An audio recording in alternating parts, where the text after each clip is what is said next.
Class 9th subject math में देख लीजिए बच्चों, आज से शुरू कर रहे हैं। आपका ये दूसरा चैप्टर है। दूसरा चैप्टर आपका बहुपद है। सबसे पहले तो आप ये समझिए कि बहुपद किसे कहते हैं। पॉलिनोमियल ऐसा बीजीय व्यंजक जिसमें एक ही चर राशि हो, चर राशि का गुणांक एक वास्तविक संख्या हो, चर राशि की घात एक धनात्मक पूर्णांक हो और पदों की संख्या निश्चित हो। यदि इस प्रकार का कोई व्यंजक है तो हमारा बहुपद कहलाता है। जैसे उदाहरण में आप समझ लीजिए कि ax² plus bx plus c, ये हमारा क्या कहलाता है? बहुपद कहलाता है। और जहाँ पर हम देख सकते हो x हमारी क्या कहलाती है? चर राशि कहलाती है। और a b c हमारी क्या कहलाती है? चर राशि की गुणांक कहलाती है, यानी वास्तविक संख्या कहलाती है। a b क्या कहलाती है? चर राशि की गुणांक वास्तविक संख्या कहलाती है। मीन्स आगे देख रहे हैं, ऐसे उदाहरण दे सकते और भी 5x² प्लस का 2x प्लस 7, ये भी हमारा क्या कहलाता है? बहुपद कहलाता है। ठीक है ना। अब बहुपद के प्रकार टाइप्स ऑफ पॉलिनोमियल्स, ठीक है ना।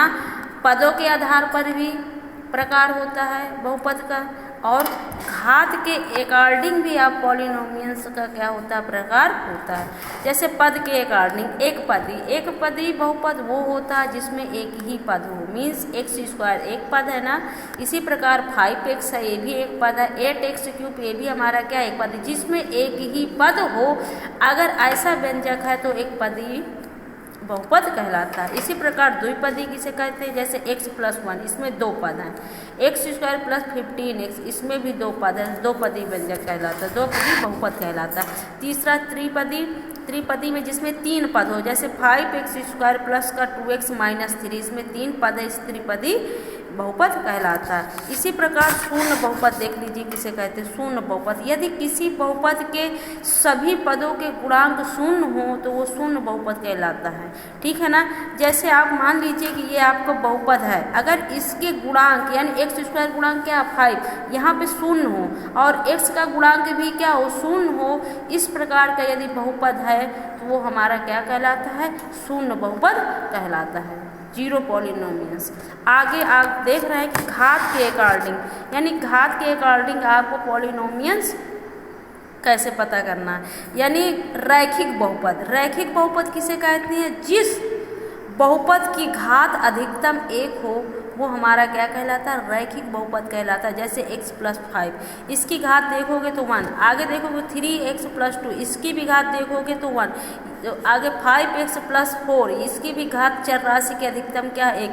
यदि इस प्रकार का कोई भी व्यंजक है तो हमारा क्या कहलाता है? रैखिक बहुपद कहलाता है। आगे देख लीजिए,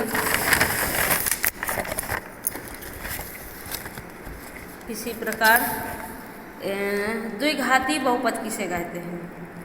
जिसमें चर राशि की घात अधिकतम 2 हो उसे हम द्विघाती बहुपद कहलाते हैं। यानी x² - 3x प्लस। इसे त्रिघाती बहुपद किसे कहते हैं? जिसमें चर राशि की अधिकतम घात 3 हो। मीन्स x³ प्लस का 5x² प्लस का 2x प्लस 7।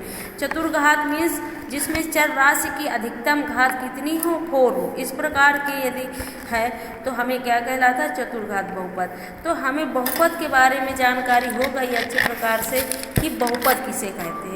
किस प्रकार का व्यंजक हमारे सामने आ जाए तो हम उसको पहचान लें कि हमारा बहुपद है कि नहीं। तो इसके लिए आपको इसकी डिफिनीशन याद करनी पड़ेगी कि देखना पड़ेगा बहुपद की पहचान क्या है।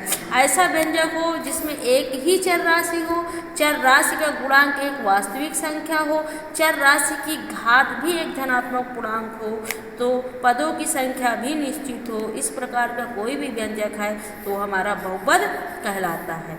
देख लीजिए जैसे उदाहरण हो गए। बस बच्चों आज इतना ही है, क्योंकि आपका पहला दिन है, आपके पास बुक है नहीं, बुक की व्यवस्था कर लीजिए। आपकी क्लासेस शुरू हो गई हैं, आपका दूसरा चैप्टर अब हमें कल पढ़ाना है। धन्यवाद।